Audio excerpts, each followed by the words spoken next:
நம்ம இப்போ அடுத்து படிக்கக்கூடிய ஸ்டிச் பேர் வந்து ஃப்ளே ஸ்டிச்.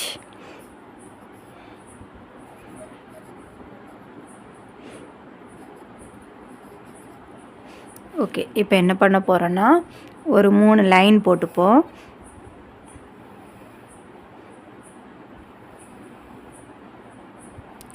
ஸ்கேல் வச்சு போட்டுக்கோங்க, நீட்டாக போடுங்க. சரி, இப்போ என்ன எப்பவும் போல் இந்த சைடும் இங்கேயும் இந்த 2 இடத்துலையும் சங்கிலி தையல் போடுவோம். இங்கே போடண்டா, இங்கேயும் சங்கிலி தையல் போடணும்.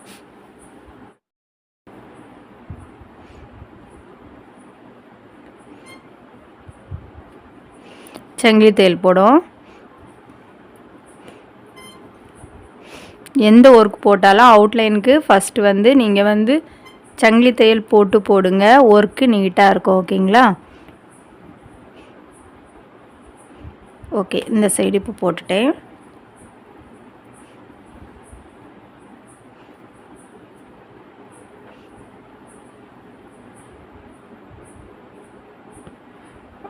நூல் ரொம்ப ஸ்மூத்தாக மெதுவாக எடுங்க, அப்போ தான் அத்து போகாது. நிறைய பேருக்கு இதான் கம்ப்ளைண்ட்டாக இருக்குது, அத்து போகுது அப்படின்னு. போட தான் இந்த சில்க் த்ரெட்டு வரும். ஓகேங்களா? சில்க் த்ரெட்டில் நீங்கள் ஃபஸ்ட்டே பழவிட்டிங்கன்னா உங்களுக்கு போக ஈஸியாக இருக்கும். அதனால தான் நான் ஃபஸ்ட்டே உங்களை சில்க் த்ரெட் எடுக்க சொல்லியிருக்கேன். சரி, ஓகே. இப்போ இந்த சைடும்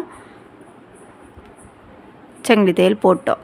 இப்போ என்ன பண்ண போகிறோன்னா இங்கே நடுவில் இருந்து, ஓகேங்களா, இங்கேருந்து எடுத்து அப்படியே நேர் மேலே இந்த சைடு போயிட்டு அப்படியே கீழே என்ன பண்ண போகிறோம், முதர்ந்து இங்கே நடுவில் இருந்து எடுத்து அப்படியே இந்த சைடு மேலே போய் சங்கிலி தையலுக்கு வெளியே தான் போடணும், 2 சைடுமே.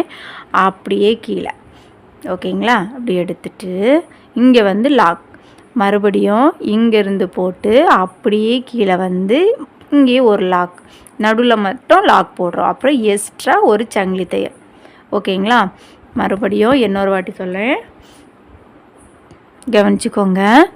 இப்போ என்ன பண்ண போகிறோம், நடுவுலேருந்து எடுக்கமா நூலை, நடுவுலேருந்து எடுத்துட்டு இந்த சைடு போய் சங்கிலி தையல் போட்டு அங்கே லாக் ஸ்டிச் போடண்டா, அப்படியே கீழே இழுத்துக்கிறோம். கீழே இழுத்து இங்கே வந்து லாக் ஸ்டிச்சு, குட்டியை போட ஸ்டிச்சுக்கு பேர் தான் லாக் ஸ்டிச். ஓகேங்களா?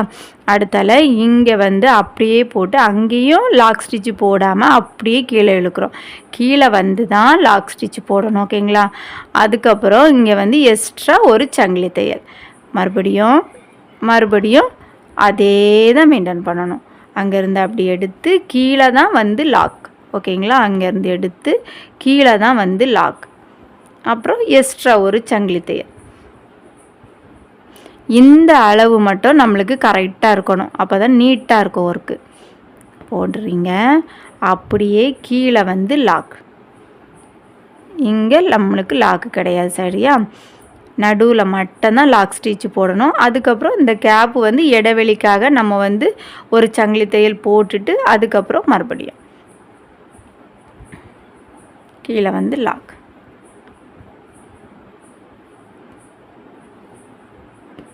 எல்லாருக்கும் புரிஞ்சிருக்கும்னு நினைக்கிறேன்.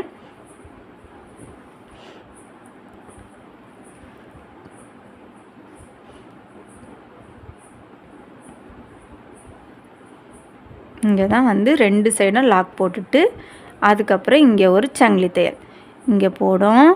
அப்படியே கீழே வரீங்க, இங்கே வந்து லாக் போடுறீங்க, அதுக்கப்புறம் இந்த சைடு போடுறீங்க, அதுக்கப்புறம் இங்கே வந்து ஒரு லாக், அதுக்கப்புறம் ஒரு சங்கிலி தையல். இவ்வளோ தான். இதை தான் மெயின்டைன் பண்ணிகிட்டே இருக்கணும். ஓகேங்களா?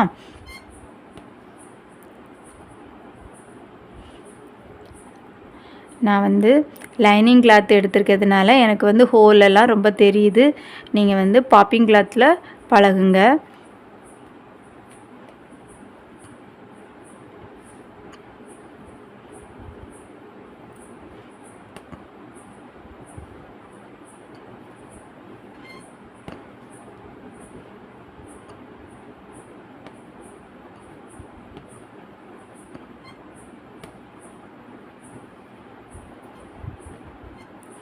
ஓகே, இப்போ வந்து நம்ம நாட் போட்டு முடிச்சிருக்கலாம். இதுக்கு ஒரு ஷேப் பார்ப்போமா?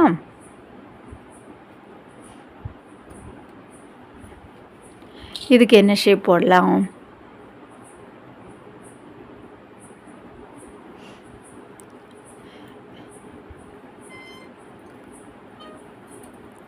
இதுக்கு ஒரு 2 ஷேப் போடுவோம்.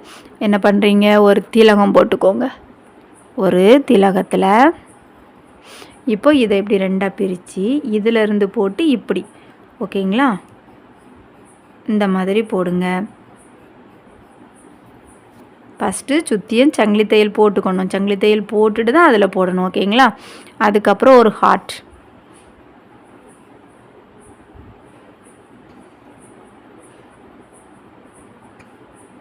இதில் எப்படி போட, இந்த மாதிரி, ஓகேங்களா. அந்த மாதிரி போடுங்க. அதுக்கப்புறம் இன்னொரு ஷேப் கொடுப்போமா, இந்த மாதிரி ஒரு கழுத்து மாதிரி வரைஞ்சிக்கோங்க. இதுதான் உங்களுக்கு ப்ளவுஸோட நெக்குன்னு வச்சுக்கோங்க.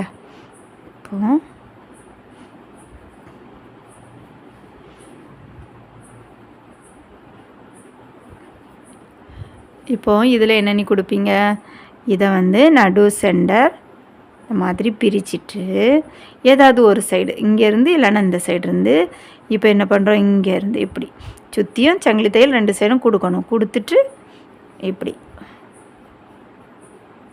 ஓகேங்களா.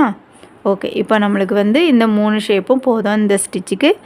நெக்ஸ்ட்டு அடுத்த வீடியோவில் வேறு ஸ்டிச் பார்ப்போம், ஓகேங்களா. இதில் ஏதாவது டவுட்னா கேளுங்க, நம்ம கிளியர் பண்ணிக்கலாம்.